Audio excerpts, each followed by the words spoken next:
and so on and so forth. So it was obvious that first you had to deal with this and then with that. You broaden your scope.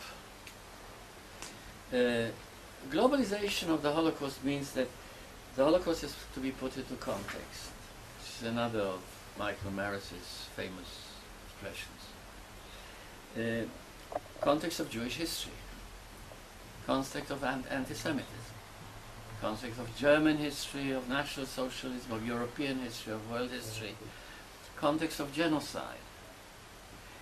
Unless you look at the Holocaust globally, you won't get anywhere. But in order to begin to answer your question about perpetrators and bystanders, you have to do the inductive thing and not the deductive thing. So you have to go into the detail, into the regional, national, specific detail in order to reach a generalized view. But the aim has to be the generalized view, the global view. Therefore, you see, in my opinion, the Holocaust has these two sides that are part of the same thing. It's the Jewish specificity. Every genocide is specific to the group of people that are the victims, and those who are the perpetrators, obviously. So, the Jewish specificity and the universal implications, because it is part of a history of mankind. Holocaust has been with us since time immemorial, and more than probably before that. And it will be part of our future unless we do something about it because of the realization of that past and that present.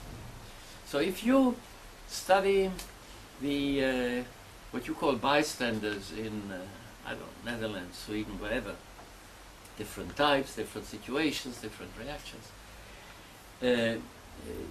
or whether you discuss like I do at the moment from a globalized point of view. As you well know, I'm engaged now in the detailed research of Jewish communities in Eastern Poland, formerly Eastern Poland, with individuals, with families. Unless I do that, I have no global image of the Holocaust in its global dimensions. Which means, again, all these contexts have to be put in. It is, I think, I don't know whether that's the answer to your question. Maybe it isn't. But in order to approach an answer, you cannot deal with bystanders. You have to deal with individuals who did certain things in certain situations. Leave the definition to the next generation. First of all, deal with the real story. Then relate it to the general context. Then relate that context into global context. And then you can go back and say, here I have bystanders perpetrated. I'm very grateful for a solid piece of advice.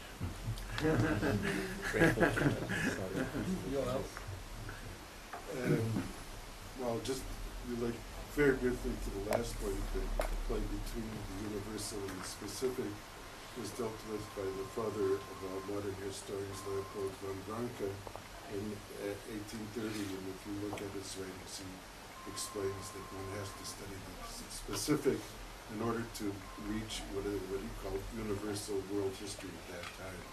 So von Ranke would certainly be the source of seminal thinking on that subject. Now, Johannes, you've been speaking about the development of the legitimate field and prospects for the future and the tendencies. Maybe you could speak about scholars who are not in good faith, in other words, the negationists. Give us a few words. I think that there's that we lack. Although a lot of it has been written on the negationists, I think that we are in fact in need of much more research. Not because what the negotiators say is interesting, because they repeat each other, their arguments are false and ineffective, but I'm curious about their political backgrounds. I think these are very different people who work together under one flag. that they have very different political agendas. Um,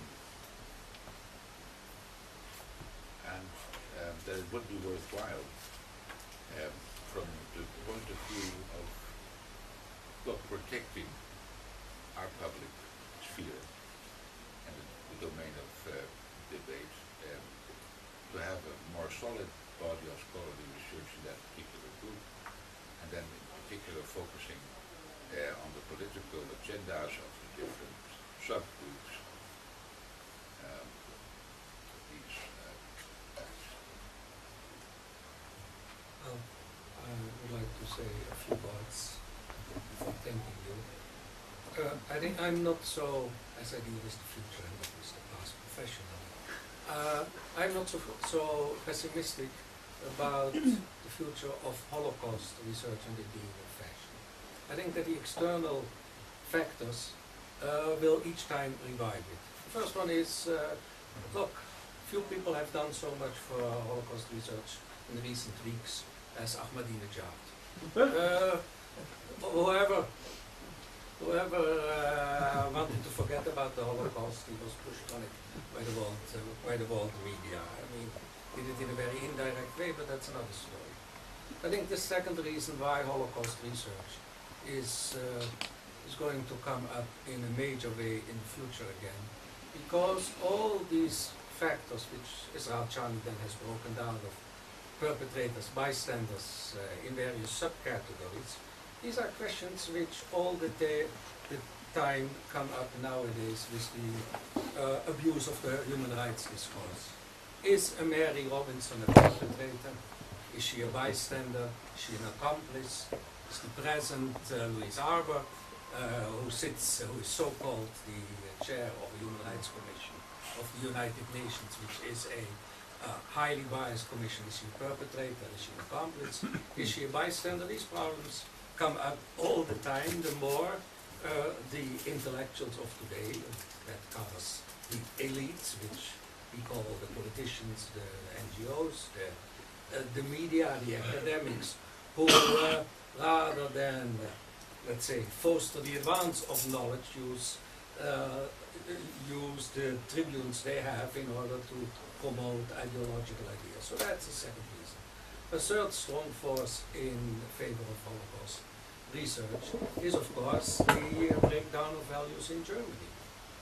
If you see today that in East Germany the majority of the people are against democracy, and people who do not think that democracy is a good system in West Germany think are tens of percent, then you see there that Germany, of course, because of its past, will each time again, and its fear of by the outsiders being pushed again in its image which it has escaped with so much efforts in education, that Germany will remain for a long time to come a source for Holocaust research. So for these three basic reasons, and there is another fact, there is also, and even Yad Vashem, who wasn't very keen on that, is now moving into post-Holocaust research, which means by nature an extension of Holocaust research. If Yad Vashem does a conference on how war criminals have been dealt with, we are no longer in Holocaust. We are in post-Holocaust studies, things which happen after the war related to the Holocaust. So I would like to use my right to disagree with you on the assessment of the future. I don't think that in any material way you are disagreeing with me, because my simple point is that as an academic discipline, the future of the field was not yet entirely secured. No, but these things will make it more secure. Finally, I am tremendously appreciative that you have come here for two friendly bodies. On one hand, you are Dutchman, you're involved in Dutch research. On the other hand, you are on the board of Jewish Political Studies Review, so linked to the JCPA. And I'm very, very grateful that you have been willing to come here and speak for this mixed audience, and presented us with a number of extremely interesting challenges, which I hope we will find a way separately or jointly to put into writing. And I can only say that we would like to see you back here. Thanks so much.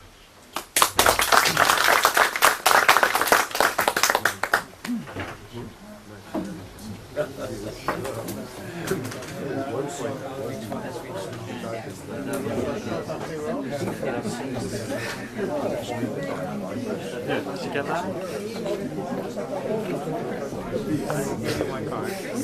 that?